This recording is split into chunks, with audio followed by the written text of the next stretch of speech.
artist.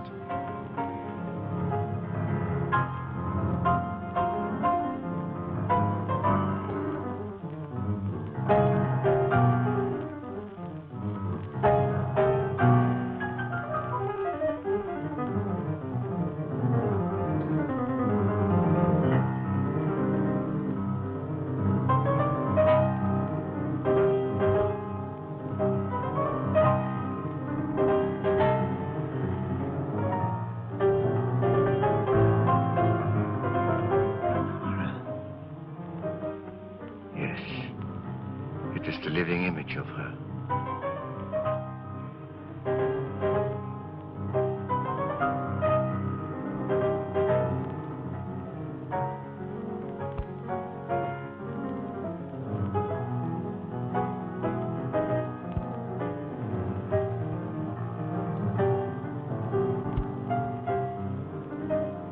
Bob, will you change seats with me? Why, of course, dear.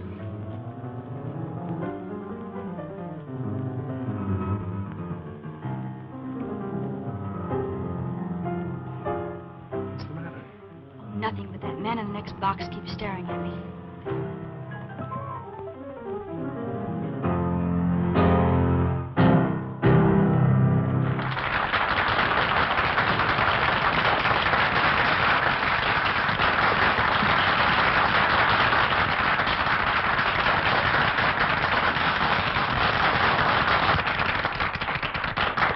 Let's go back and see Dad during the intermission. All right.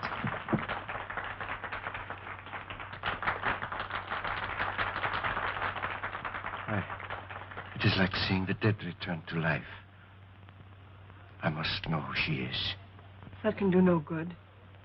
The dead have no place among the living. I shall be the judge of that. Lawrence, for a man your age, you're certainly in the pink. I have to be. Most people don't know it, but giving a piano recital requires the stamina of a marathon runner. Say, Judd, I think you better give my right forearm muscles another going over. Feel a slight cramp in my index finger. Yes, sir. Hello, Dad. Hello, darling. Hi, Bob. How am I doing? Marvelously. I don't believe I've ever heard you in better form. That's because you're home from school, my dear. I was playing for you tonight. Oh, am I glad this engagement ends my concert tour. Now I can relax, wear old clothes, and let my beard grow. Oh, and devote some time to your only daughter. You know, I feel as if I'd been piano. Don't bite the piano that feels, my darling. See where that is, Bob. Yeah.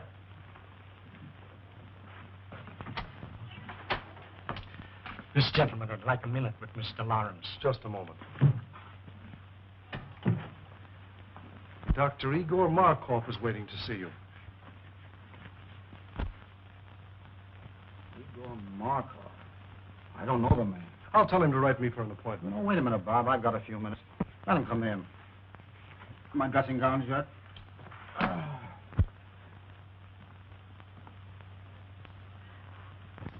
So I have the pleasure of addressing Mr. Anthony Lawrence. That's right, Doctor. What's on your mind? I should like to apologize to this charming young lady for my seeming rudeness. Well, I don't know what you're talking about, but go ahead. This is my daughter, Patricia, Dr. Markov. Please forgive me, young lady, for staring so rudely at you, but I really could not help it. Seeing you tonight was quite a shock because you are the living image of my wife, Lenore, as she looked at the time we were married. She was taken away from me under very tragic circumstances. I understand. I accept your apology. Thank you.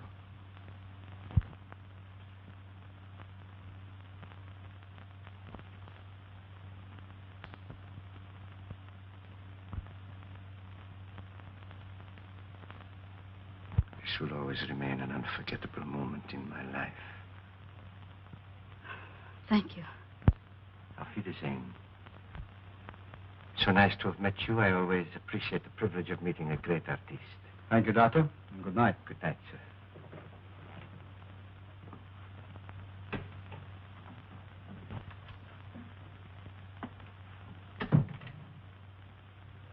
Funny people, these foreigners. Do you suppose Pat really resembles his dear departed, or... Or is right. That cock and bull story was old in Caesar's day. The nerve of the guy. My dear boy, you've got to get used to other men admiring Pat. She's a very beautiful girl. There's a difference between admiring and ogling. By the way he stared at me, he gave me the jitters. You'll find him in the next box, fishy stare and all. Oh, no, I won't. We're going to hear the rest of this concert from backstage. Then I'll have to get your wrap. You left it in the box. Oh, please do. I'll wait for you here. Well, Judd, 5 minutes. We better get ready.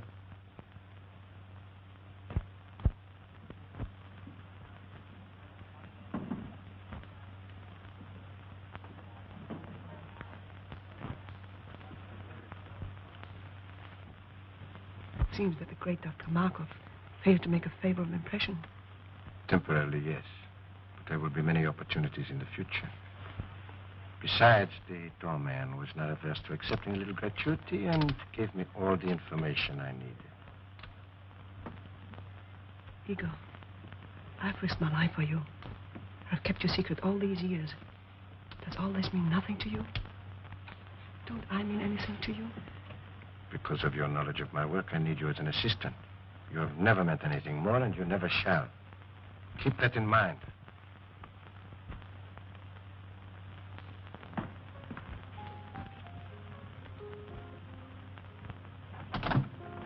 Flowers for Miss Lawrence.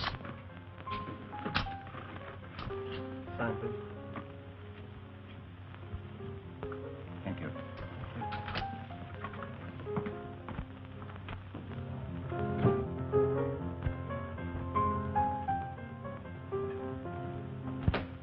More flowers for you, Miss Lawrence.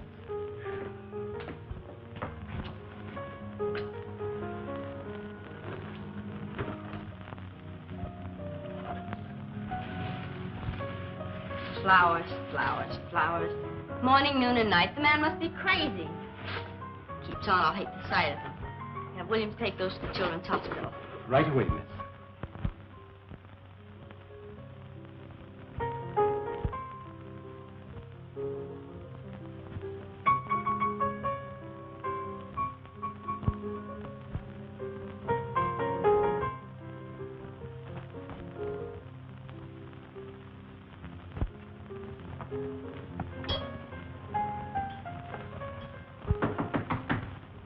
Come in.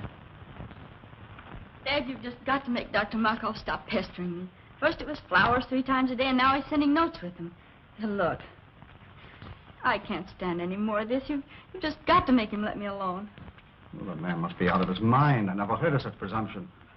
Now, don't you get upset about it, Pat. I'll take care of Dr. Markov. You just forget about him and let me handle this. What are you going to do, Dad? I'm going to call on our friend and tell him very plainly that his attentions to you are unwelcome, and him stop them immediately. You be careful, won't you? Careful? What do you mean? Well, you'll probably laugh at me, but when you call on Dr. Markov, will you take Bob with you? Pat, I can take care of myself. But you said yourself he was out of his mind. Did you notice his eyes that night in your dressing room? They seemed to stare right through me. You've been listening to too many horror radio programs lately. What you need is a good workout on the badminton court. Come on, run along. Fear not, fair lady. I shall beard the reptile in his den.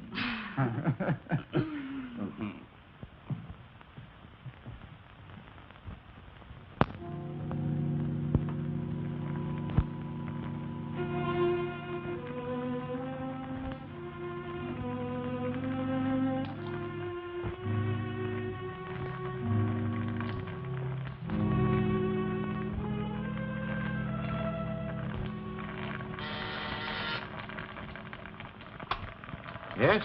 Mr. Anthony Lawrence is here to see you, Doctor. I will see him in a few moments.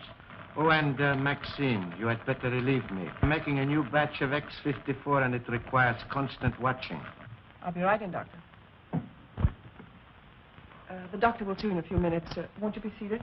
Thank you.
along.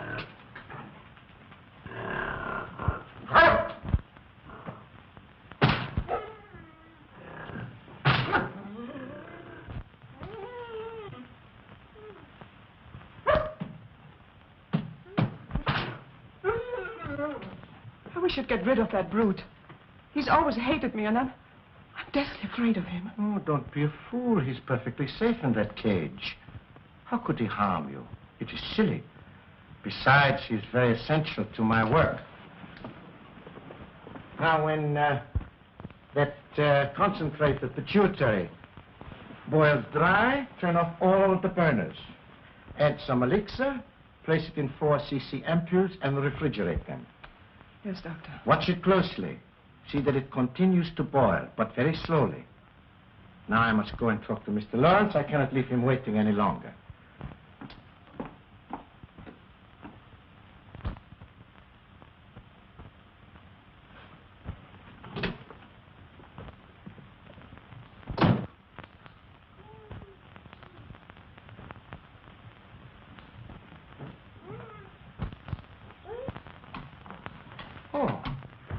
Mr. Lawrence, nice to see you again. This isn't a professional call, Dr. Markov. I've come here on a purely personal matter. Oh, well, in that case, you'd better come into my private office. Thank you.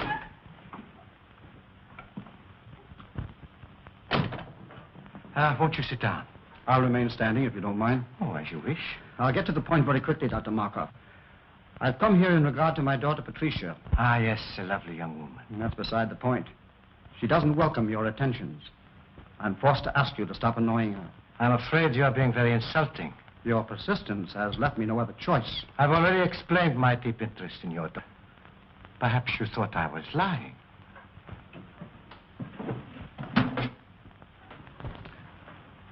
Would you look at this picture?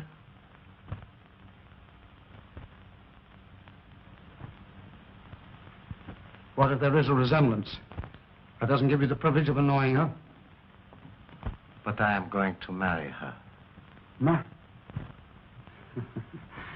I'm amazed at your conceit. I'm warning you, Dr. Markov. Unless you stop annoying my daughter, I shall call the police. Stop, not so fast. Let go of me!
Pardon me, Miss Lawrence. Dr. Markov is on the telephone for you. Dr. Markov? Oh, say I'm not in. But he says it's important. He must talk to you concerning your father. My father? I'll talk to him.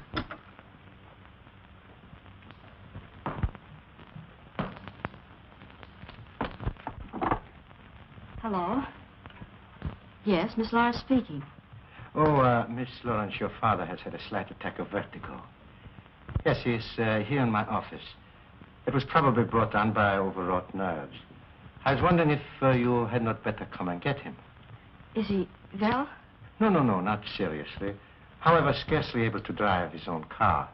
Of course, I could keep him here, or if you wish, I could call an ambulance. Ambulance? Oh, no, I'll be right there. Where is it? 1335 Cliff Drive. Thank you.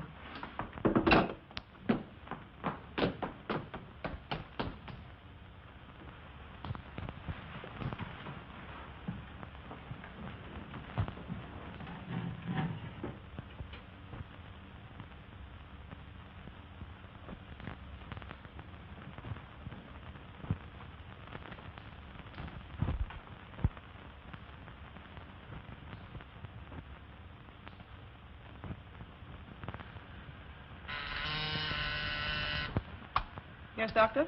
Maxine, turn down all the flames to about half. But Dr. Markov, the concentrate is nowhere near dry yet. I know, but it must boil very slowly. All right.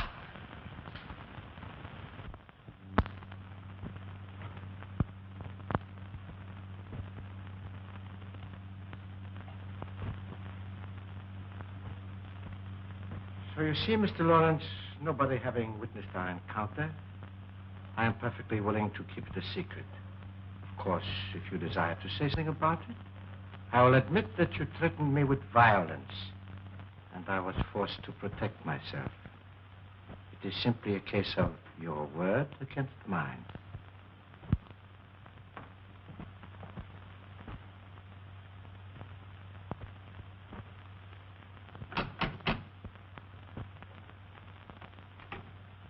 Is this Dr. Markov's residence? Yes. Are you Miss Lawrence? Yes. Come in. The doctor's expecting.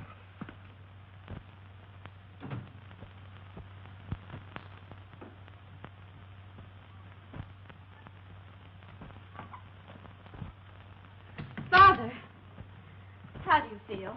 Pat, what are you doing here? Dr. Markov said you were a little indisposed, so I came to drive you home. Are you feeling better now? Yes, much better. You well enough to start? Yes, of course. Steve, help Mr. Lawrence to his car.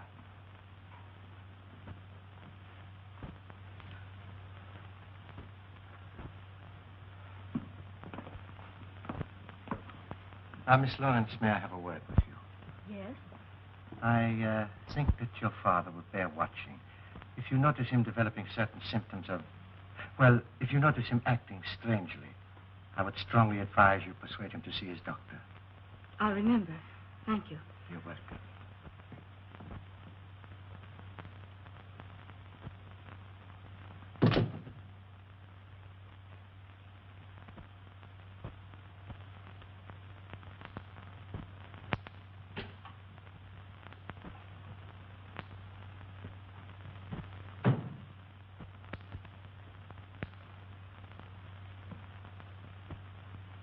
Have you finished?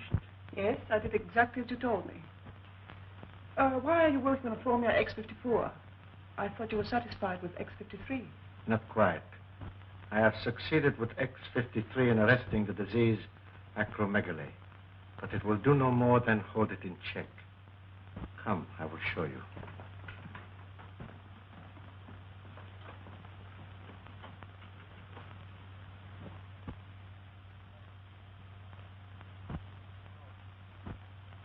You will recall that after I injected him with the disease, it was allowed to proceed to this stage. Enlargement of the head, the feet, and so forth. But from the moment I gave him an injection of X53, there has been no change in the condition. Neither progressive nor retrogressive.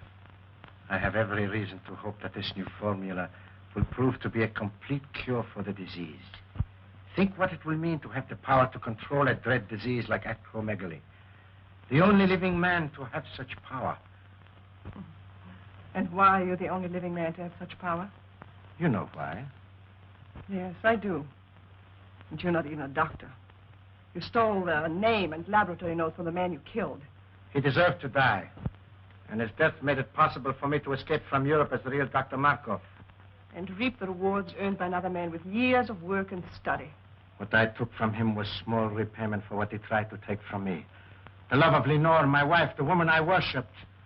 But his love cooled as I knew it would when he looked at her beautiful face and saw the ravages of the hideous disease acromegaly. Did you deliberately inoculate her with that dread disease? I did. I was determined that no other man should try to take her from me. I knew if she were no longer beautiful, no one else would want her. Then I would have her all for myself. But she could not stand the sight of her own face. So she killed herself. This is incredible. Only a madman could do a thing like that. I'm getting out of here. I'm going to police him and tell him everything. Police him and tell him what a madman. Stop.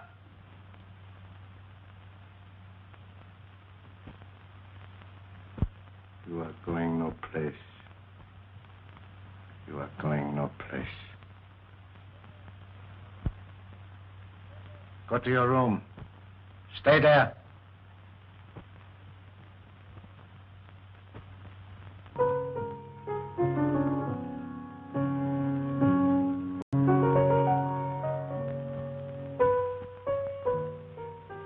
Good to have you back again with us, Bob. Glad to be back once more, Pat.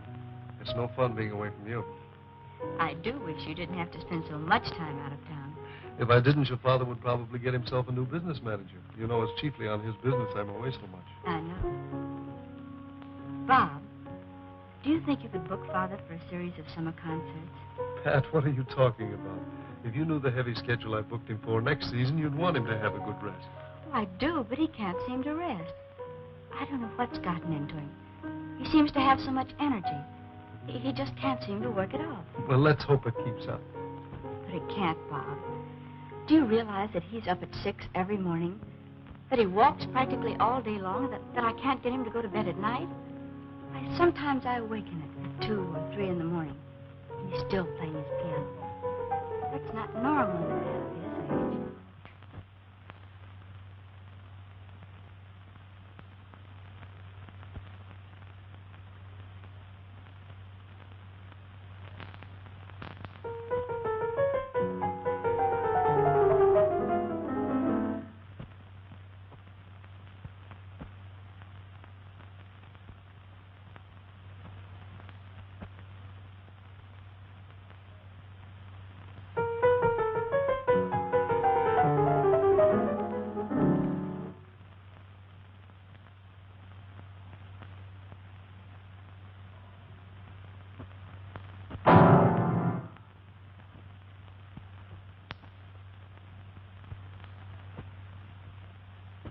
Pat, come here. You too, Bob.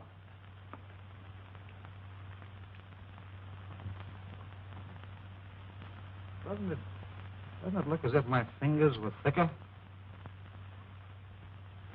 Well, your hands are swollen. Well, the fingers are anyway. Oh, I feel awkward. When did you notice this? The past few days, I felt something coming on. My feet, too, seem enlarged. All my shoes feel tight. Do you suppose you've eaten something that poisoned you? Oh, no. I'd know it if I had. He said if you felt bad, I should persuade you to see a doctor. Who said? Dr. Markov. Markov? When was that? That day you went to see him about a social matter. Oh, rubbish. Why should I see a doctor when I never felt better in my life? Because I want you to, Father. Promise me you'll see Dr. Adams at once. Let me call him now. Nonsense. There's nothing the matter with me, really. I'll tell you what I'll do. If this condition doesn't clear up by tomorrow, I'll drop in to see Dr. Adams just to put your mind at ease. But you won't go. You put it off. Why don't you let me call him now? Because it isn't urgent.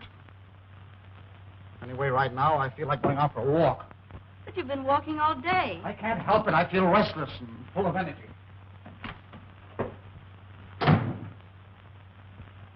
What do you make of it, Bob? Oh, perhaps some minor upset. But I would have him checked over by Dr. Adams. And how are you feeling today, Mr. Lawrence? Physically, extremely well. And your appetite? Still increasing. Mr. Lawrence, after studying all the results of your laboratory tests, X-rays, metabolism records, I have reached a conclusion. But not being satisfied with my diagnosis alone, I called into consultation Dr. Kruger and Dr. Naylor, whose reputation, of course, you know. Yes, certainly. And they, without any hint from me, both came to the same conclusion. Acromegaly. Acromegaly? Yes. It's a very rare disease, glandular in origin, activated by a defective pituitary. Doctor, can't you tell me in plain English what's wrong with me and how serious it is? I'm trying to tell you. You have a glandular disorder, a disorder of the pituitary gland. A disease so rare that medical science knows little about it as yet. Is it fatal? Fatal? Well, not necessarily. It's a progressive disease, enlarges the extremities. It's accompanied by an increasing amount of energy to a fabulous and dangerous degree. Is it curable? Mr. Lawrence, there is but one man, to my knowledge, who knows anything important about acromegaly. He's a specialist in glandular disorders, and I understand has devoted a great deal of research to this particular disease. I urgently suggest that you consult this man, who is in a position to do more for you than any person in the profession. Who is it? Dr. Igor Markov. Dr. Markov? Yes, do you know him? Yes. Strange you didn't think to consult him. Well, I've just met him socially. I don't know him socially, but his name ranks among the top names in the profession. His reputation is international. So he is, therefore, the man that you should see, Mr. Lawrence. I'd rather not see Dr. Markov. Isn't there anybody else I can consult? No. He's the only man I know that can help you. He has not seen fit as yet to give out his findings or his method of treatment to the profession. So, therefore, if you're to be helped, you must go to him. And there's nothing you can do for me, Dr. Adams? Frankly, Lawrence, nothing effective. Well, thank you for your frankness. You will see him? I'll think it over.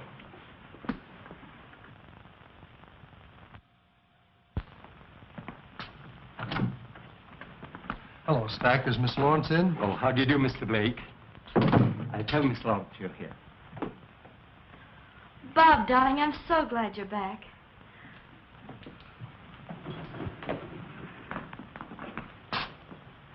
I've only been away 4 weeks. How are you, sweetheart? I'm so worried. About what? About Father. What's he been up to now? Well, that's just it, Bob. I don't know. He's locked himself in his room for weeks. He hasn't allowed anybody in to see him. Stack takes his meals into him, but he has to leave the tray in the music room. He says the door into the bedroom is locked and that Father won't come out until after he's left. Is he in there now? Yes, but the door from the music room into his suite is locked from the inside. He sounds in excellent form. He hasn't touched the piano in weeks.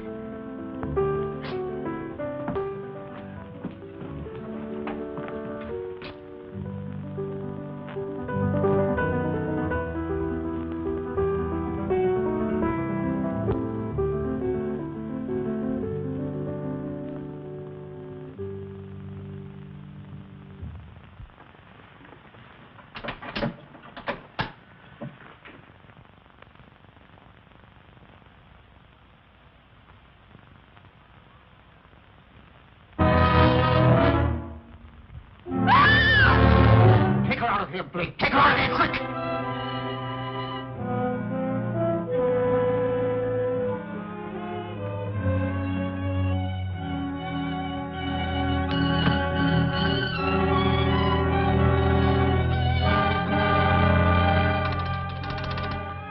Oh, Stack.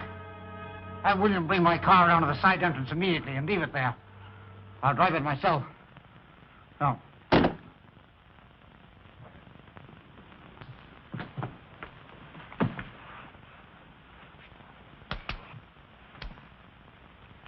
Darling.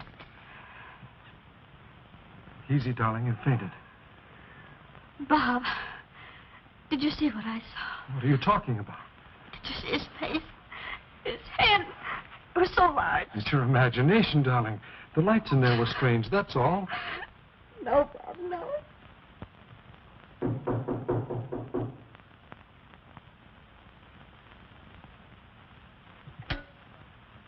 Maxine, see who's in my waiting room.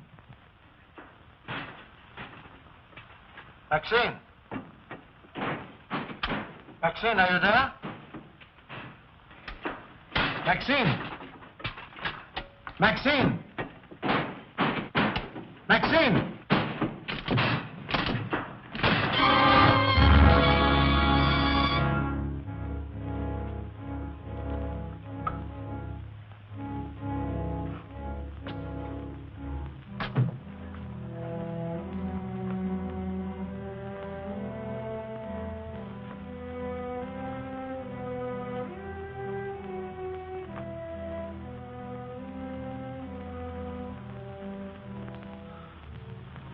Lawrence. Yes, Markov. Weren't you expecting me? You knew I'd have to come to you sooner or later. To you, the one man with experience concerning the hideous disease of acromegaly. Oh, you had it cunningly worked out, Markov. So that I would be forced to come to you alone for help. Then you would be in a position to dictate your own terms in exchange for that help. Terms which no doubt would involve my daughter, Patricia.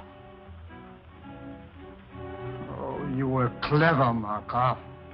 Exceedingly clever.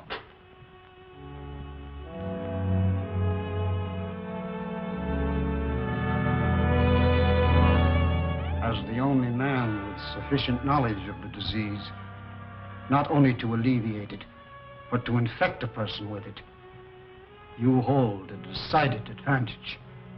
So you see, Markov, I know you infected me with something that caused acromegaly. But how you made the disease develop so rapidly, when science has proven that it takes years to reach this stage, I do not know. But you did.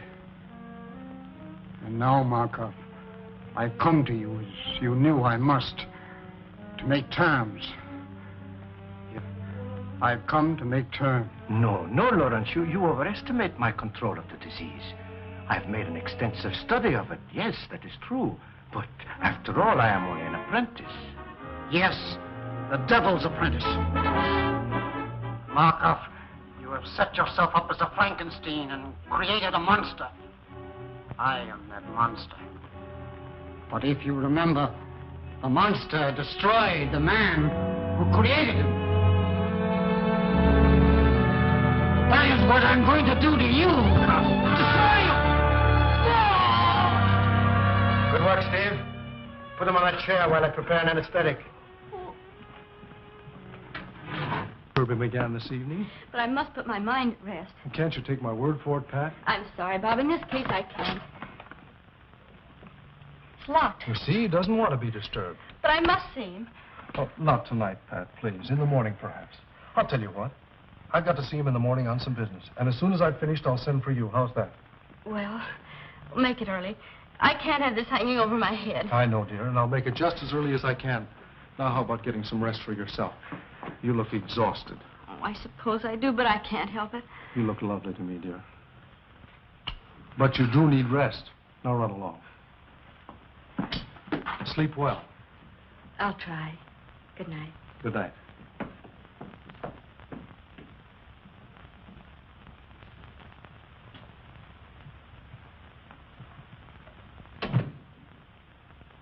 Oh, Stack. Stack, have you got a key to the music room? Why, no, sir. Why? Well, it's locked, and I wanted to see Mr. Lawrence. I'm sorry, sir, but he's gone out. Out? Oh, yes, sir. About a half an hour ago. He had his car brought around and then dismissed William. Where did he go, do you know? Not the slightest idea, sir. I didn't see him, but William said he was all muffled up. Oh. Stack, I wish you'd ring me at home when he comes in. Very good, sir. And shall I wait up for him, sir? Well, no. If he comes in soon, you might ring me. Otherwise, go to bed. I'll see him in the morning. Very good, sir. Good night, Stack. Good night, Mr. Blake.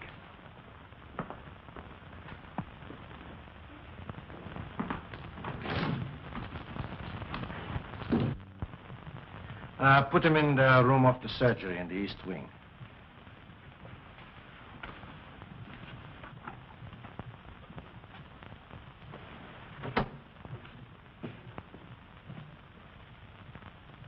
How could you be so inhuman as to infect him with that disease in order for his daughter?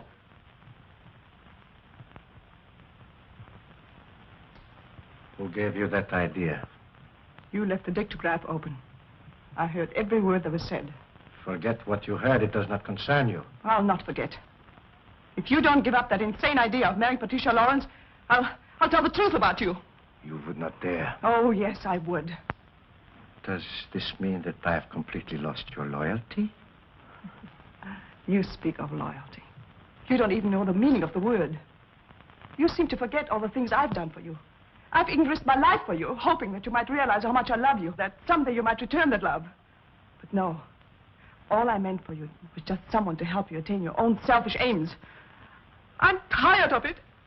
I can't stand it any longer. Do you hear me? I can't stand it. I'll never let you marry that girl. Never. Never, never, never!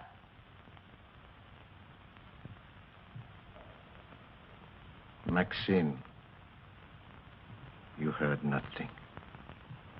You heard nothing. You heard nothing.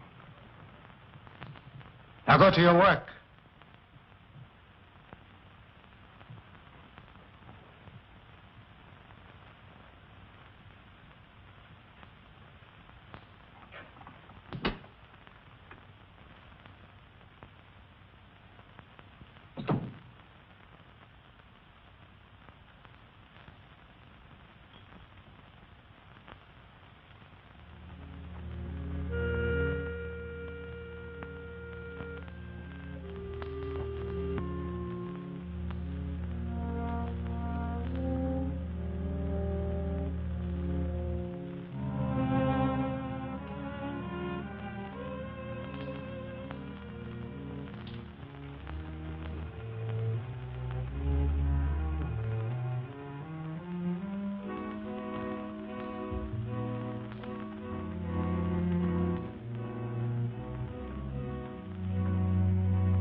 Go back in the other room.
Good morning, Doctor. The Birella's cage was left unlocked last night. No, really?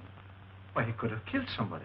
Yes, he could have killed me if Ace hadn't heard me scream and driven him back again to the cage. Oh, well, you are very fortunate. Very. And so am I. I could have lost a valuable assistant. How do you suppose the cage was left unlocked? Oh, I suppose the attendant was careless. I shall discharge him immediately.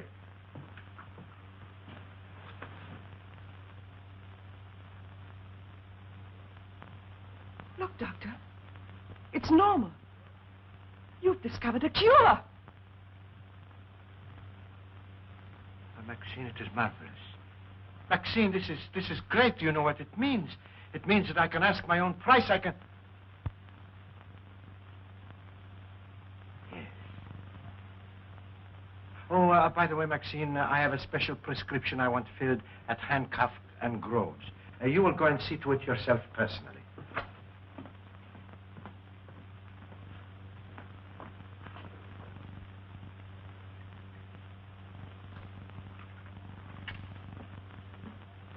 Couldn't it be ordered over the phone? If I wanted it that way, I would have said so. Very well.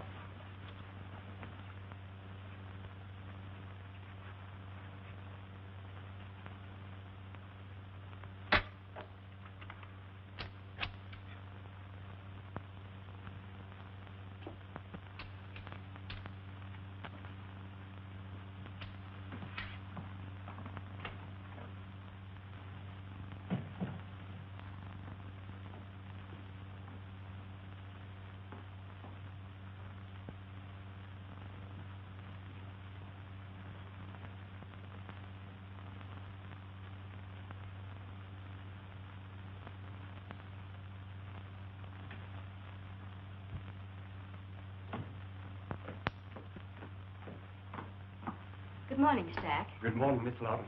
Have you taken my father's breakfast into him yet? No, I haven't. You haven't? Why not? Well, as a matter of fact, your father isn't in. Isn't in? Where did he go? I don't know. He didn't say. When did he go? I can't exactly say. Sometime last night. Last night. Yes, miss. You mean he's been away all night and left no word? Absolutely none. I'll get it. Hello? Yes, Miss Lawrence speaking. This is Dr. Markov. Now, please don't be alarmed, but your father came to me last night for a consultation. Father came to you last night for a consultation? Yes. I found it advisable to keep him here for observation. How is he? Well, he's quite comfortable now. Yes, quite comfortable, Miss Lawrence, I assure you. I'll be right over and pick him up and bring him home. I would strongly advise against taking him home, Miss Lawrence. But why? I can't leave him there. Do you think I should take him to a hospital? I suggest you leave him right where he is, Miss Lawrence. You see, I have all the facilities here to take care of him in my sanatorium. Oh, I didn't know you had a sanatorium, too. I'll be right there. When Mr. Blake arrives, tell him I've gone to Dr. Markov's, 1335 Cliff Drive. Dr. Markov's, 1335 Cliff Drive. Yes.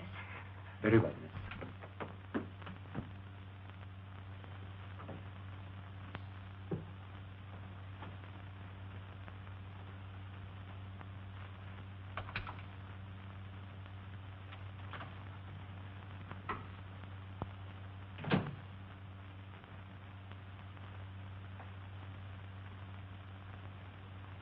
Lawrence, I want you to try hard to understand what I'm saying. Try hard. This is Dr. Markov. I can save you, Lawrence. I can cure you. Do you hear me? Yes, I can hear you. Good. Remember that I am the only one that can cure you, and I will cure you on one condition. A very simple condition, Lawrence. Your daughter is on her way over here now. No! I want you to persuade her to be very agreeable to me. No! You can convince her that it is you she is coming to see. You can tell her that I am helping you. No! That is a very little thing to ask for your cure. No, no, no! Very well. We shall see about that.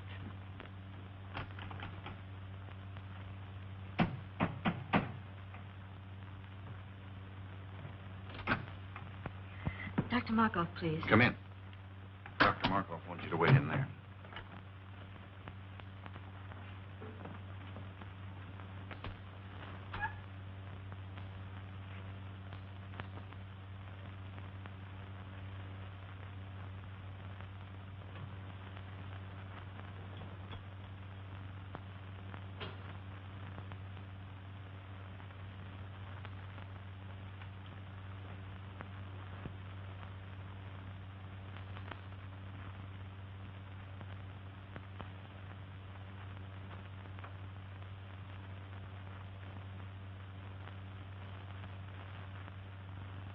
How long ago did she leave for Dr. Markov's stack? About a half an hour ago, I should say, sir. I'll have to step on it. 1335 Cliff Drive, you That's said. correct, sir.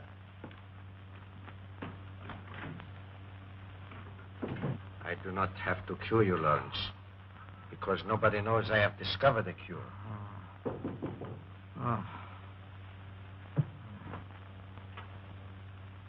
Miss Lawrence is here.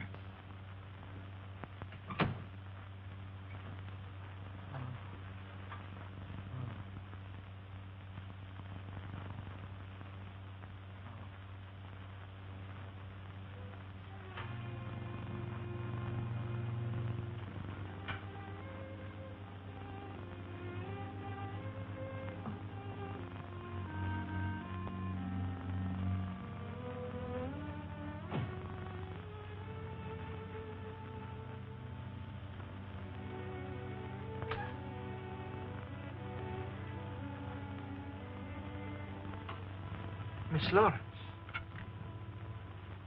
Oh, it is a great pleasure seeing you again. Dr. Markov, how is my father? He's resting comfortably. Please be frank with me. What's the matter with him? It's a glandular ailment. How serious is it? Well, Miss Lawrence, I'm afraid it is quite serious, particularly in your father's case. Why particularly so in his case, Dr. Markov? Well, you see, the peculiar disease your father is suffering from causes extreme enlargement of the extremities, the hands, feet, and certain portions of the head. In a professional pianist, it is fatal. That is to the continuance of his career, I mean. Not only are his fingers incapacitated for the intricacies of delicate performance, but his very appearance, upon which so much depends for public approval, is most uninviting. Dr. Markov, how does it happen my father came to you? I think you will find that your Dr. Adams sent him to me. Dr. Adams? Yes. Dr. Adams made exhaustive tests and in consultation with several eminent colleagues of his, diagnosed your father's case, and correctly so, as acromegaly. Acromegaly? I never heard of it. Few have. It is very rare. And since glandular disturbances are my special field, and acromegaly my particular interest, your father was advised to consult me. With what results? I am anxious to cure your father, Miss Lawrence. Most anxious. Providing he is willing to obey my instructions to the letter. Do you anticipate any lack of cooperation on his part, Dr. Markov? Perhaps some. You see, Miss Lawrence, it is rather long and slow treatment. Naturally, a man of your father's nervous temperament will be impatient, obstinate, even rebellious on occasion. Progressively so, as the brain begins to function more normally. You see, Miss Lawrence, your father is mentally incompetent. You mean he's... Oh, well, shall we say, temporarily unbalanced mentally. The functioning of the pituitary, being aggravated by pressure, makes the patient physically violent on occasion, and great care must be taken that he does not do violence to himself or to others. Dr. Markov, I'm my father. I can easily understand your need to do so, Miss Lawrence, and I would gladly save you the pain if I could. But I know you will not be satisfied unless you do see him for yourself. Besides, it will give you a basis for comparison. It will give you new hope from day to day as you see him improve. Where is he? Take me to him. In a moment. But remember, although he is still under a sedative, he might easily be aroused to violence. I will advise not to excite him, merely to reassure him that he will receive the very best of care, that you will see to it yourself personally, and that you recommend he do everything possible to cooperate with us. I will. Take me to him. This way, Miss Lawrence.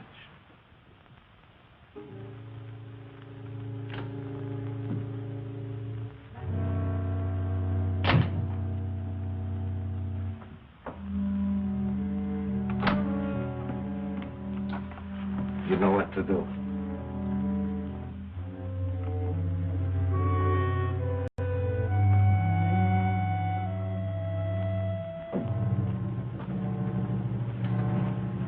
And remember, Miss Lawrence, advise your father. Fullest cooperation in every way possible.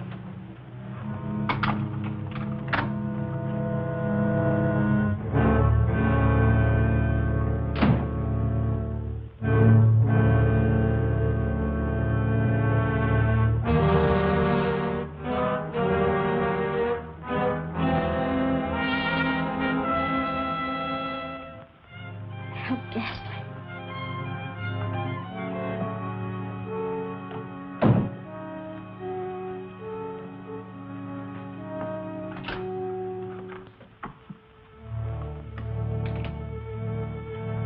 You can't go in there, Maxine. Why not? Dr. Markov said so. What are you trying to...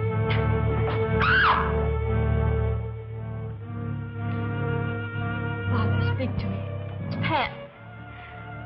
Father, speak to me. It's Pat. It's Patricia, Father. I'm here. Pat. You're going to be all right. Dr. Markov said so. Markov. Yes. He's going to cure you, he and I. Markov. No. No. Markov. Markov. No. Dr. Markov, why is he strapped down? To prevent his doing violence to himself or to others, Miss Lawrence. Take them off. Take them off, do you hear? Well, that would be very dangerous. Take them off, I say. Take them off at once. Stop that. Calm yourself. Calm yourself, Miss Lawrence. I don't care what you say. You can't treat him like a wild animal. It is a necessary precaution, Miss Lawrence. If he were to become violent, he would be extremely dangerous. I don't care what you say. You can't treat him like a wild animal. His recovery depends solely on you. What do you mean? I will cure your father when you decide to become my wife. Let go of me. I'll never marry you. Never is a long time. But some people do change their minds.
Is he all right?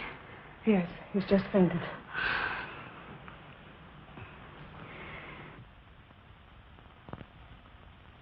Dr. Markov was the only man who could cure Dad. But him dead, there's not much hope left. Oh, yes, there is, Miss Lawrence. I'm familiar with the serum Dr. Markov has perfected for the cure. He has been using it to bargain with your father for you. He'll be all right. It might take a little while, but he'll be all right. Thank you.